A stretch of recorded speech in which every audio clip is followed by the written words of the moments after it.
네, 안녕하십니까. 오늘은 4월 15일 토요일 부활 8일 축제 토요일입니다. 네, 오늘 독서는 사도행전 4장 13절이야.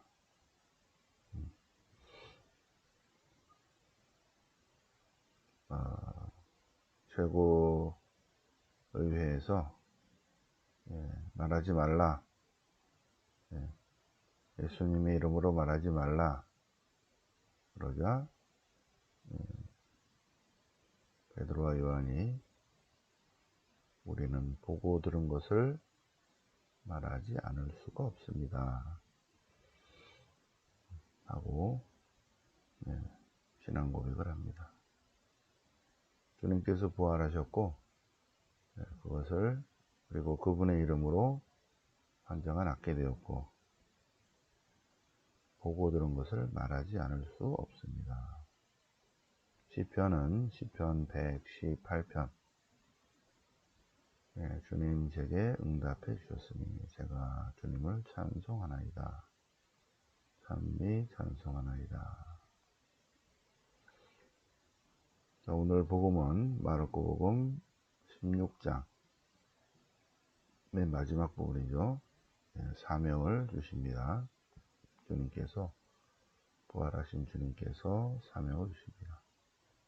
너희는 온 세상에 가서 복음을 선포하여라. 자, 성경 본문 보시겠습니다. 사도행전 2장에서는 오순절 성령 강림 있었고 베드로의 오순절 설교, 3장에서는 솔로몬 주랑에서의 두 번째 설교, 그 다음에 사도행전 4장에서는 최고의회에서 증언하는 내용입니다. 베드로와 요한이 최고의회에서 증언하다. 최고의회에서의 설교 내용입니다.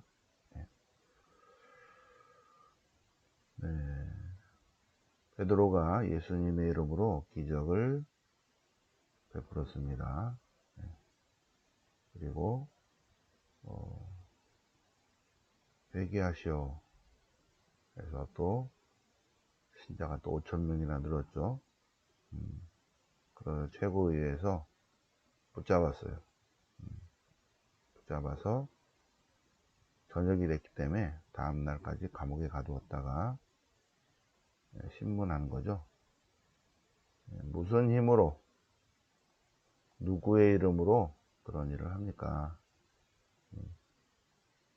베드로가 이런 일입니까? 이 사람이 치유된 거요? 자, 이 일은 나자렛 사람 예수 그리스도의 이름으로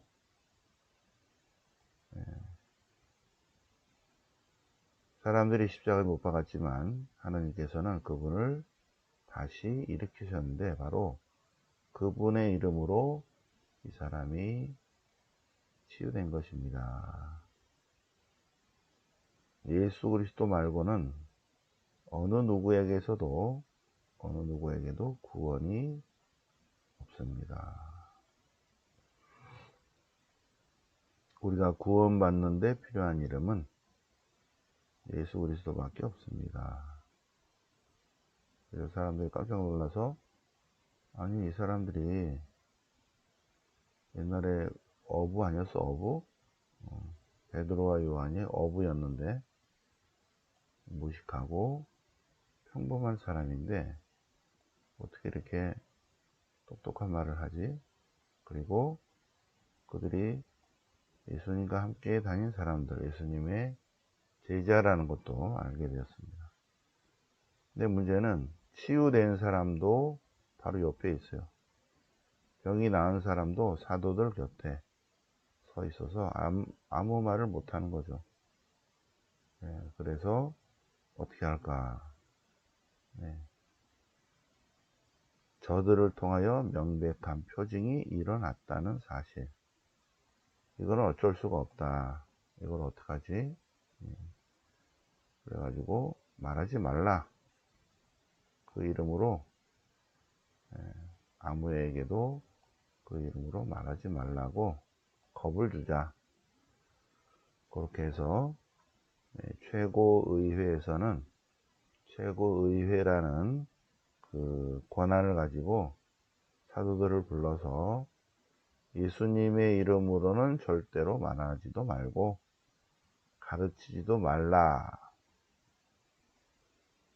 지시를 했는데, 그런데 베드로와 요한이 아니 우리가 하느님의 말씀을 전해야지 하느님의 말씀에 순종하는 것보다 여러분에게 순종하는 것이 옳겠습니까?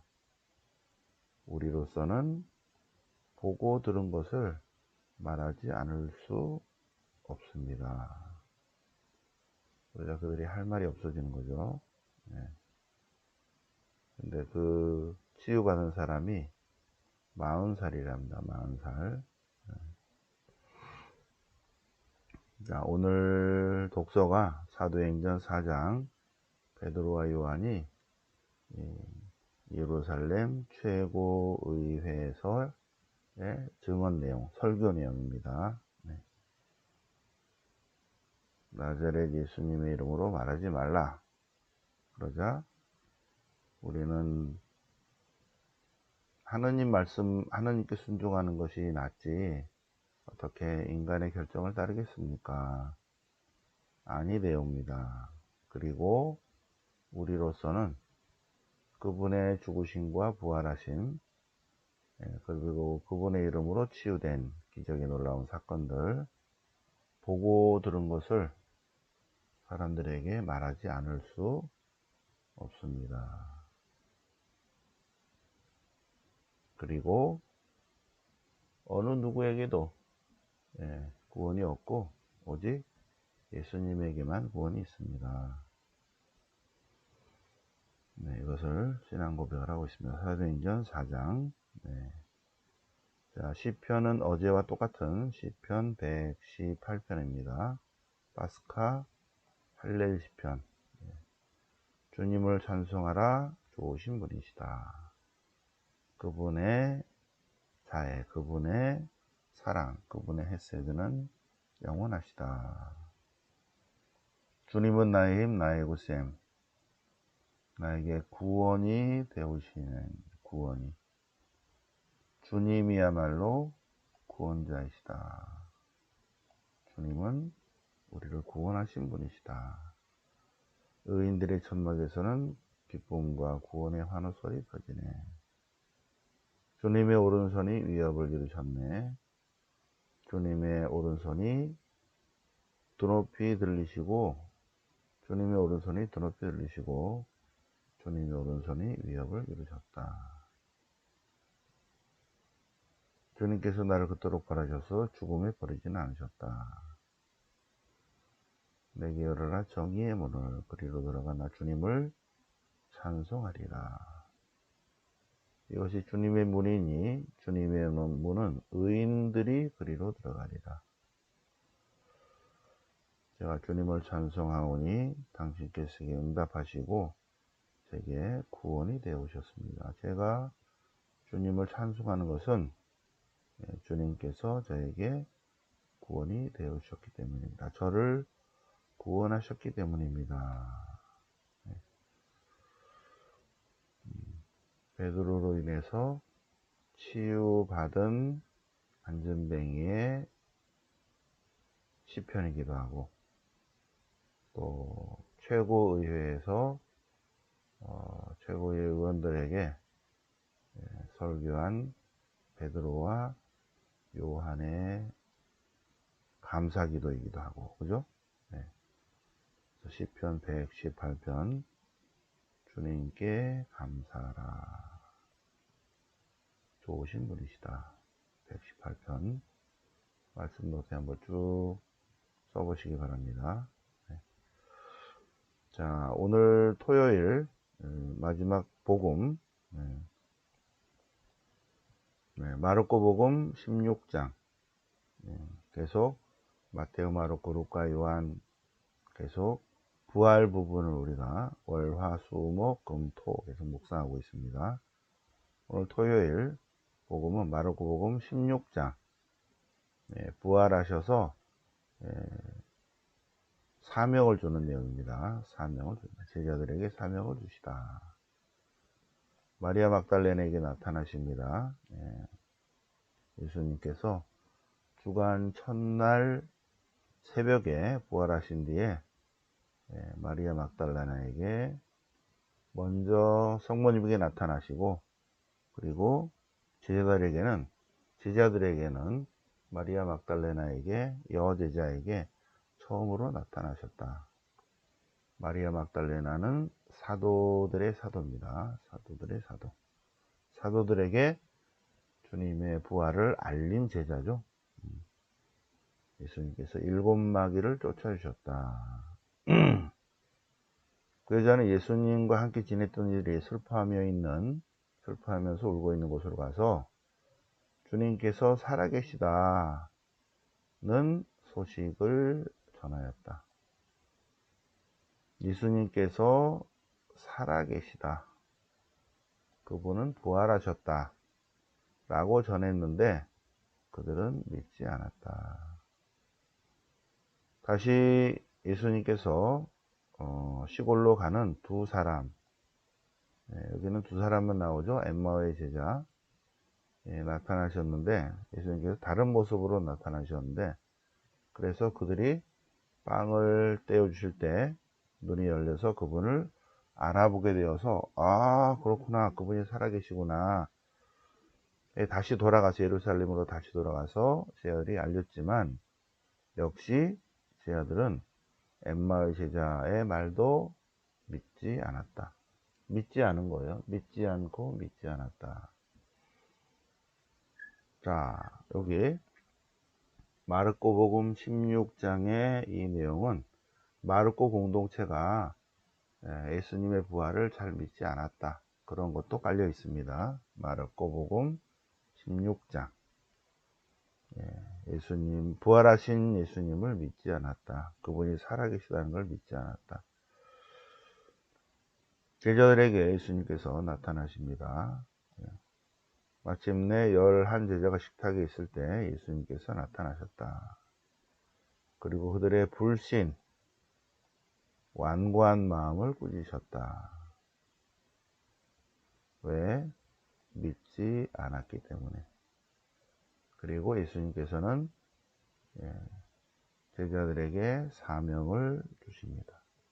가서 너희는 온 세상에 가서 모든 비전물들에게 복음을 전하라. 제자들에게 주신 사명은 또한 우리에게 주신 사명이기도 합니다. 우리에게 주신 사명. 우리는 주님의 복음을 전해야 됩니다. 이 세상에 태어나서 잘 먹고 잘 살고 가는 게 우리의 일이 아니죠. 참된 그리스도인은 온 세상 모든 사람들에게 주님께서 살아계시다는 것을 전해야 합니다. 복음을 선포해야 됩니다. 그렇지 않고 자기 이익만을 위해서 한다. 또 자기 걱정만 하다가 이 세상을 산다면 주님 앞에 가서 뭐 한 거를 얘기를 해야 될 거 아니에요. 그렇죠? 주님을 위해서 무엇을 했는가, 어떻게 하나님께 영광을 드렸는가 말할 수 있어야 돼요. 자, 그래서 오늘 복음 잘 묵상해 보시기 바랍니다. 예수님께서 제자들에게 복음 선포의 사명을 주시고, 또한 우리에게도 사명을 주셨다. 가정을 성화시키고 각자 자기에게 속한 공동체를 성화시키고, 그리고 주님께서 살아계시다는 것을 사람들에게 알리고 확신시켜야 한다. 너희는 온 세상에 가서 모든 피조물들에게 복음을 선포하여라. 자, 우리의 주님께서 나에게 주신 사명이 무엇인가? 잘 한번 묵상해서 2023년 부활 8일 축제 마지막 날이죠, 그죠? 계속 월, 화, 수, 목, 금, 토가 부활 대축일을 계속 지내는 거예요. 자, 그래서 부활 2023년 부활 대축일을 맞으면서 영적으로도 성숙하기를 성령의 은총을 청하면서 예수님께 주신 사명, 숙제, 숙제. 특히 나에게 주신 숙제가 뭔가 묵상을 보시겠습니다. 네. 영광이 성부와 성자와 성령께 처음과 같이 이제 항상 영원히 아멘. 성부와 성자와 성령의 이름으로 아멘.